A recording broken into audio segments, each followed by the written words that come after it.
Most people think distortion begins when someone becomes openly harmful, manipulative, or cruel. But distortion almost never begins there. It begins much earlier in much quieter places that most people are trained to ignore. It begins when a being slowly disconnects from what they actually feel while continuing to perform coherence outwardly. The outside still appears functional for a while, which is why early distortion is often mistaken for strength, maturity, intelligence, or control. You can watch this happen in ordinary life without needing complicated metaphysics to see it. A person stops listening to exhaustion because productivity feels more important than honesty.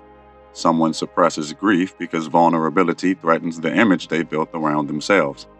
Another person learns how to dominate conversations not because they are confident, but because they are terrified of losing control of how others perceive them. Over time, the performance becomes more practiced than the original self beneath it. What makes this important is that consciousness does not organize itself primarily around appearances. It organizes itself around resonance. This means a person can say all the correct things while internally moving further away from their own center. The body often notices before the mind does. Tension accumulates, emotional reactions become sharper, rest becomes difficult, silence begins to feel uncomfortable because silence removes distraction and reveals internal fragmentation that constant stimulation was hiding. You may notice something interesting when you begin watching this pattern carefully. Distortion usually does not feel evil to the person experiencing it. It feels necessary. That changes the entire conversation because most harmful systems are not built by people thinking, I want to become destructive. They are built by people who slowly convinced themselves that disconnection was required for survival, success, identity, protection, or power. Once that belief stabilizes, the nervous system starts adapting around it. This is why unresolved fear can eventually reorganize perception itself. A person who feels unsafe long enough may begin interpreting neutrality as a threat. A person who feels powerless long enough may begin worshiping control. A person who suppresses pain long enough may eventually lose the ability to recognize the pain of others clearly. The consciousness does not merely hold distortion, it starts building reality through distortion. That is a very different thing. Many people assume corruption appears suddenly because they focus only on visible outcomes. They notice the collapse after the structure has already hardened. But consciousness shifts gradually through repetition. Every time someone abandons internal truth for external stabilization, a pattern deepens. Every time emotional honesty is traded for image management, resonance weakens slightly. At first, the changes are almost invisible, which is why people often continue calling themselves aligned long after the fracture has already begun. This becomes easier to understand when you realize that consciousness is adaptive. Whatever pattern is repeated long enough eventually starts feeling normal. Someone who constantly suppresses empathy may eventually experience empathy as inefficiency.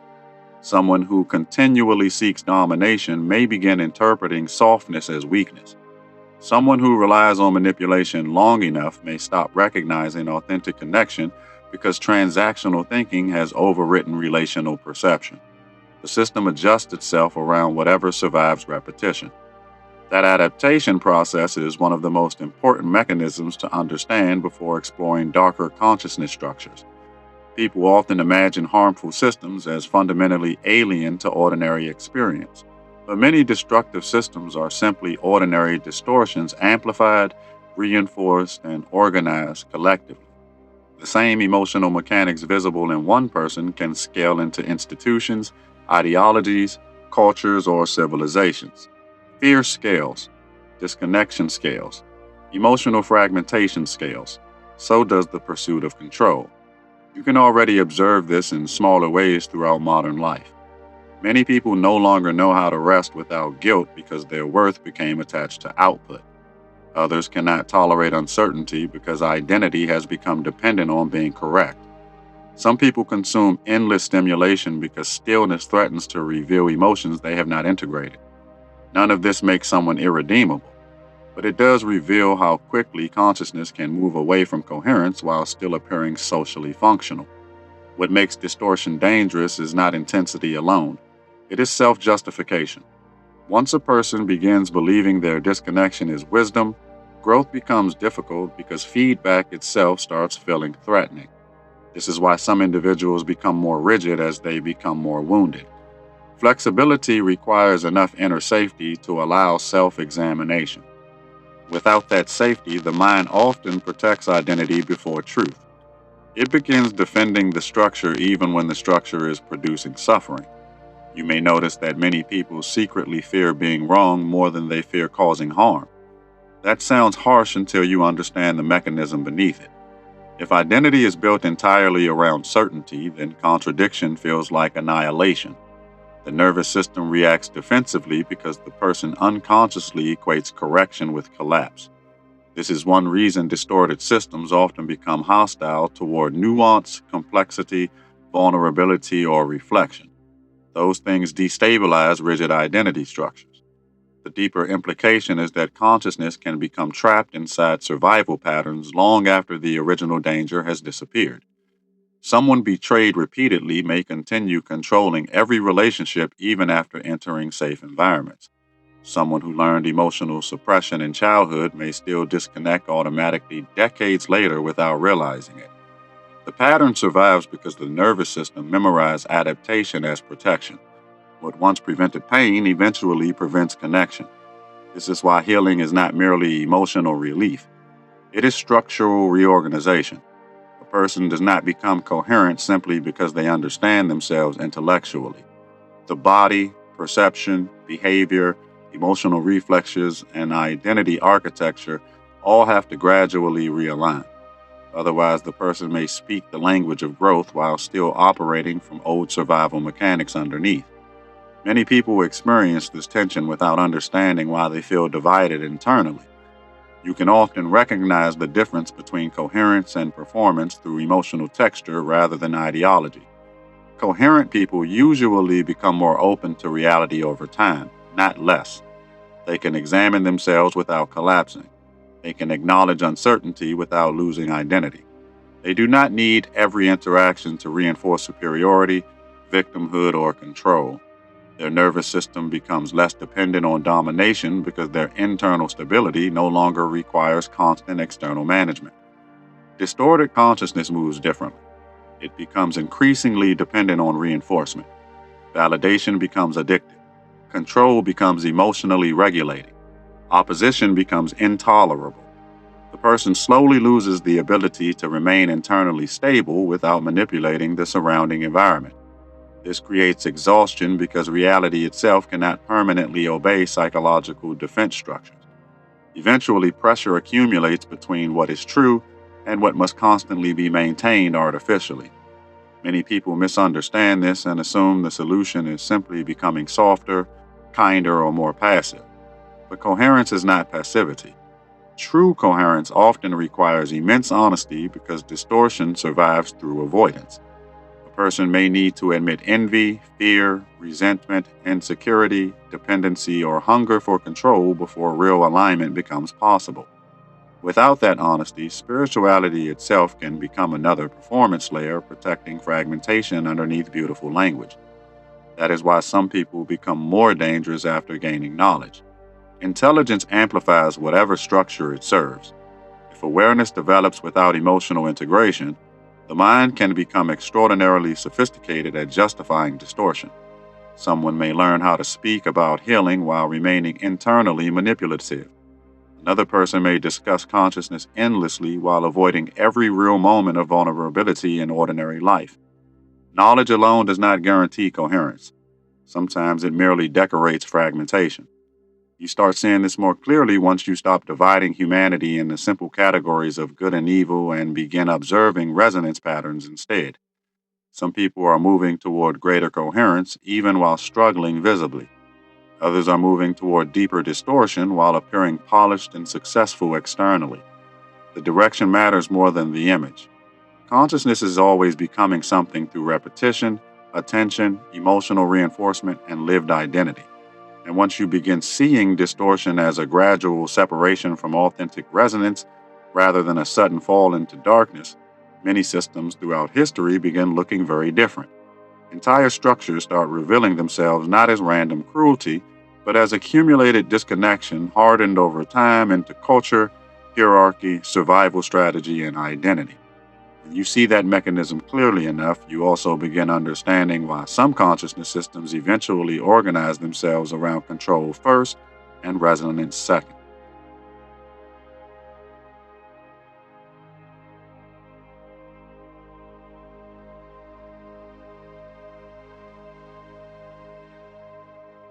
What begins as emotional distortion eventually becomes structural distortion.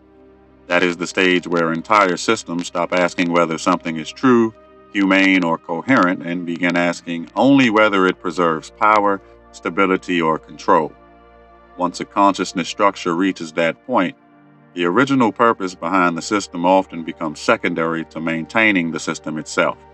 This is why institutions can continue operating long after they stop serving the life they were originally built to protect. Preservation replaces alignment. You can observe this pattern in smaller human dynamics before seeing it in larger civilizations. A relationship may begin with care but slowly reorganize around emotional management instead of honesty. A workplace may begin with creativity but gradually prioritize image and output over well-being. A community may begin with shared values but eventually punish anyone who questions the collective identity. The structure becomes more important than the truth moving through it. This matters because consciousness naturally organizes around reinforcement loops. Whatever receives reward tends to replicate itself. If honesty creates punishment while performance creates safety, performance grows. If fear creates obedience while vulnerability creates risk, fear becomes structurally useful. Over time, people stop consciously choosing distortion because distortion has already become normalized within the environment itself. They inherit the pattern before they ever question it. That inheritance process is one of the least understood aspects of human behavior. Many people assume they arrived at their beliefs independently when in reality much of perception was conditioned through emotional repetition long before conscious examination occurred. Families pass down nervous system patterns. Cultures pass down emotional reflexes. Institutions pass down identity structures. Entire generations can inherit survival mechanisms without realizing those mechanisms originated in unresolved fear many decades earlier. You may notice this when people react intensely to harmless ideas that threaten inherited emotional structures underneath them. Sometimes the reaction is not actually about the present conversation at all. The nervous system is responding to an older instability associated with uncertainty, rejection, punishment, or loss of belonging. The mind then rationalizes the reaction afterward. This is why emotionally charged systems often appear irrational from the outside while feeling internally justified to the people inside them. The mechanism becomes even stronger when identity and belonging fuse together. Once people feel that losing a belief means losing their community, emotional survival becomes attached to ideological preservation. At that point, truth becomes difficult to evaluate clearly because social stability is unconsciously competing against perception itself. The person is no longer asking only, "Is this accurate?" They are also asking, often unconsciously, "Will I still belong if this is true?" This is one reason deeply distorted systems often create strong in-group reinforcement. Isolation weakens coherence, but collective emotional certainty can temporarily stabilize fragmentation. People feel safer when others mirror the same worldview back to them repeatedly. Shared certainty reduces internal tension. The problem is that emotional relief is not always the same thing as alignment. A system can feel emotionally stabilizing while still moving consciousness further away from coherence. You can see this clearly in environments built around outrage, superiority, fear, or constant conflict. At first, these environments create stimulation that feels energizing because heightened emotional states produce intensity. But eventually, the nervous system adapts to chronic activation and begins requiring increasing amounts of conflict to maintain psychological engagement. Peace starts feeling empty. Calm starts feeling unfamiliar. Stillness becomes threatening because the person has unconsciously bonded with emotional turbulence as identity. This helps explain why some individuals repeatedly recreate chaos even when they consciously say they want peace. The nervous system often seeks familiarity before it seeks coherence. If someone spent years adapting around instability, stability may initially feel emotionally foreign. Healthy connection may even trigger discomfort because it lacks the volatility the body learned to associate with attachment. Many people misinterpret this reaction and assume calm relationships lack depth, when in reality, the nervous system simply has not relearned safety yet. The same principle scales upward into collective systems. Entire cultures can become addicted to stimulation, conflict, productivity, outrage, or dominance because those emotional states create temporary cohesion within fragmented populations. Constant distraction prevents reflection. Constant conflict creates artificial unity against shared enemies. Constant urgency suppresses deeper questioning. The population stays emotionally activated enough to remain externally engaged while internally disconnected from themselves. This is where control based systems become extremely efficient. A fragmented population is easier to direct because fragmented people seek stabilization externally. They look for identities to adopt, authorities to follow, enemies to oppose, or ideologies to merge into. External structure becomes emotionally regulating when internal coherence weakens. The more disconnected someone becomes from their own center, the more susceptible they become to systems offering certainty, purpose, or belonging in exchange for psychological dependency. What makes this dangerous is that dependency often disguises itself as meaning. A person may feel intensely devoted to a system and mistake emotional attachment for truth itself. But devotion alone does not confirm coherence. Human beings can become deeply attached to structures that slowly consume empathy, nuance, self reflection, and autonomy. The intensity of belief does not guarantee alignment. Sometimes intensity is compensating for instability underneath. You begin understanding this more deeply once you realize that consciousness does not merely seek truth, it also seeks emotional regulation. That changes the way you observe both yourself and others.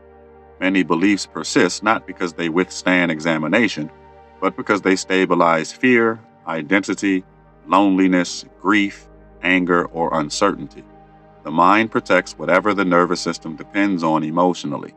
This is why genuine self examination often feels physically uncomfortable before it feels liberating. A person moving toward coherence eventually has to learn how to tolerate uncertainty without collapsing psychologically. That process changes everything because it weakens the emotional need for rigid identity structures. The individual becomes more capable of perceiving complexity without panic. Contradiction no longer feels like annihilation. Nuance stops threatening the self. This creates a very different kind of intelligence than systems built around dominance, certainty, or emotional control. You can usually feel the difference in conversation itself. Coherent people explore ideas with openness because truth matters more than ego reinforcement. Distorted systems often defend conclusions before exploration even begins because preserving identity matters more than discovery. One consciousness structure expands through contact with reality. The other contracts defensively around itself. Over time, the emotional texture between those two states becomes impossible to ignore once you learn how to observe it carefully. This does not mean coherent people become passive or endlessly agreeable. In many cases, coherence increases discernment because clarity strengthens. The difference is that discernment no longer requires hatred in order to function. A coherent person can recognize manipulation without becoming consumed by paranoia. They can acknowledge darkness without building identity around fear. They can set boundaries without needing domination to feel safe. Their perception becomes cleaner because emotional survival is no longer distorting every interaction. That shift changes how reality itself begins to feel. The world stops appearing as a battlefield where every disagreement threatens identity. Other people stop becoming projections for unresolved internal conflict. Silence becomes more tolerable because the nervous system no longer depends entirely on distraction for stabilization. The individual begins reconnecting to a deeper internal orientation that is less reactive, less performative, and less dependent on external reinforcement loops. And once enough people begin recovering that orientation simultaneously, entirely different kinds of social structures become possible. Systems no longer need to rely primarily on fear, manipulation, overstimulation, or fragmentation to maintain cohesion. But reaching that point requires something most civilizations struggle to sustain for long periods of time. It requires enough individuals willing to examine not only the distortions around them, but the quieter distortions they still protect within themselves.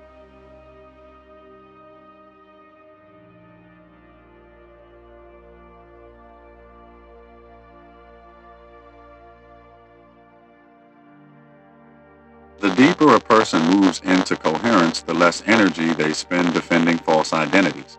This does not make them weak. In many cases, it makes them harder to manipulate because emotional hooks begin losing their grip. Fear still exists, pain still exists, uncertainty still exists, but those experiences no longer automatically reorganize the entire structure of perception around survival alone. You begin noticing that many systems depend on emotional reactivity to sustain themselves. Outrage spreads faster than reflection because outrage compresses complexity into immediate certainty. Fear creates fast cohesion because frightened people instinctively seek orientation and authority. Shame creates compliance because exclusion threatens belonging. These mechanisms are ancient within the human nervous system, which is why they remain effective even in technologically advanced societies. A person who understands this starts interacting with information differently. They become slower to merge emotionally with collective waves moving through media, politics, social groups, or digital environments. This does not mean they become detached from humanity. It means they begin distinguishing between genuine awareness and emotional contagion. That distinction changes the quality of consciousness dramatically because perception becomes less reactive and more observant. You may notice something important once this shift begins. Many modern environments are optimized not for clarity, but for engagement. Engagement rewards stimulation. Stimulation rewards emotional intensity. Emotional intensity rewards simplification because simple narratives travel faster than nuanced understanding. Over time, entire populations can become conditioned to consume reality through emotional acceleration rather than careful perception. This creates a strange psychological condition where people feel informed while becoming increasingly disconnected from direct experience. They know more headlines but less truth. They consume more opinions but engage in less reflection. Information accumulates while understanding weakens. The nervous system remains active almost constantly, yet deeper insight becomes harder to sustain because inner stillness is continuously interrupted. Stillness matters more than most people realize because coherent perception requires enough internal quietness to observe without immediate reaction. A fragmented nervous system tends to interpret everything through urgency. Every disagreement feels dangerous. Every uncertainty feels destabilizing. Every silence feels empty. But once a person learns how to remain internally present without immediately filling the space with distraction, a different kind of intelligence begins emerging. That intelligence is not built entirely from thought. It also comes from pattern recognition across emotion, behavior, consequence, and relationship. You start noticing how certain emotional states consistently distort perception. You notice how fear narrows possibility. You notice how resentment reorganizes memory. You notice how insecurity seeks external superiority to compensate for internal instability. These observations become clearer because you are no longer completely submerged inside every passing emotional wave. This changes the way accountability is understood as well. Many people think accountability means punishment or self-condemnation, but deeper accountability is actually the restoration of accurate perception. It is the willingness to see what is happening without collapsing into defensiveness. That process can feel uncomfortable because the ego often wants to preserve identity before it preserves truth. Yet without accurate perception, transformation becomes difficult because the individual keeps protecting the very patterns creating suffering. You can observe this gently in everyday life. A person may repeatedly sabotage relationships while believing everyone else is the problem. Another may constantly seek validation while insisting they do not care what others think. Someone else may fear vulnerability so intensely that they intellectualize every emotional experience rather than actually feeling it. The pattern continues until self-awareness becomes honest enough to interrupt the repetition itself. What makes this difficult is that human beings often confuse familiarity with authenticity. If a behavior has existed for many years, the mind assumes it represents the self. But many patterns are adaptations, not essence. They formed around pain, fear, rejection, humiliation, loneliness, or instability. Over time, the adaptation became integrated into identity. The person then defends the pattern because losing it feels like losing themselves. This is why real growth often includes periods of disorientation. As older emotional structures weaken, the nervous system temporarily loses familiar reference point. The individual may feel uncertain, exposed, or internally undefined for a time. Many people retreat during this stage because uncertainty feels threatening. Yet uncertainty is sometimes evidence that consciousness is reorganizing beyond inherited structures rather than merely repeating them. You begin noticing this differently once you realize coherence is not perfection. Coherence is alignment between perception, emotion, action, and truth as honestly as one can currently perceive it. A coherent person can still make mistakes. They can still misunderstand situations. They can still struggle emotionally. The difference is that reality no longer needs to be continuously distorted to protect identity from discomfort. That creates a very different relationship with learning itself. Instead of treating new information as a threat to selfhood, the person becomes capable of integrating insight without psychological collapse.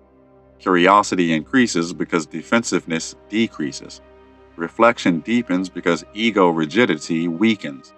The mind becomes more flexible without becoming directionless. Strength starts coming from adaptability and honesty rather than from absolute certainty. This also changes how compassion functions. Many people believe compassion means removing discernment, but mature compassion actually sees clearly without abandoning humanity. It recognizes distortion while understanding that most distortion emerged from fragmentation somewhere along the way. This perspective does not excuse harmful behavior, but it prevents consciousness from becoming consumed by hatred while responding to it. Clarity remains intact without emotional dehumanization taking over.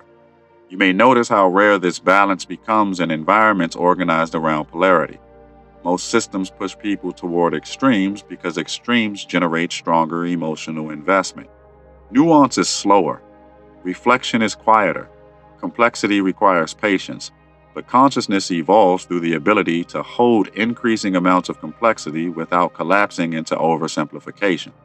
This is one reason deeper understanding often feels calmer rather than louder. As this calmness strengthens, perception begins extending beyond surface appearances. You start recognizing that many human conflicts are not actually about the stated issue alone. Beneath the argument are usually deeper fears involving safety, belonging, worth, identity, power, grief, or unresolved pain. Two people may debate politics while unconsciously struggling with emotional insecurity underneath. Entire societies may polarize externally while collectively carrying unresolved fragmentation internally. Once this becomes visible, a different question emerges. Instead of asking only what people believe, you begin asking what emotional conditions made those beliefs psychologically necessary. That question changes perception because it shifts awareness from surface narratives into underlying structures. You stop seeing humanity as divided only by ideas and begin recognizing the emotional architecture shaping those ideas underneath. That recognition does not remove responsibility from the individual. If anything, it increases responsibility because awareness expands. A person can no longer pretend their internal state has no effect on the world around them. Every unresolved fear influences behavior. Every unconscious wound affects perception. Every fragmented identity contributes something to the collective emotional environment humanity shares together. Consciousness is never entirely isolated from consequence. And this is where the teaching becomes less abstract and more immediate. The future of any civilization is shaped not only by technology, economics, or political systems, but by the average coherence of the minds operating inside those structures. Fragmented consciousness inevitably builds fragmented systems. Fear-based identity eventually produces fear-based institutions. But the opposite is also true. Every individual who becomes more internally coherent subtly changes the field they participate in, often in ways too quiet to measure at first, yet powerful enough to alter the direction of entire human environments over time. If this transmission resonated, the spiral continues. You did not arrive here by chance, and you do not leave unchanged. More teachings are unfolding across the Vaharat library, each one meeting you where you are, not where you think you should be. Follow resonance. The next threshold is already listening.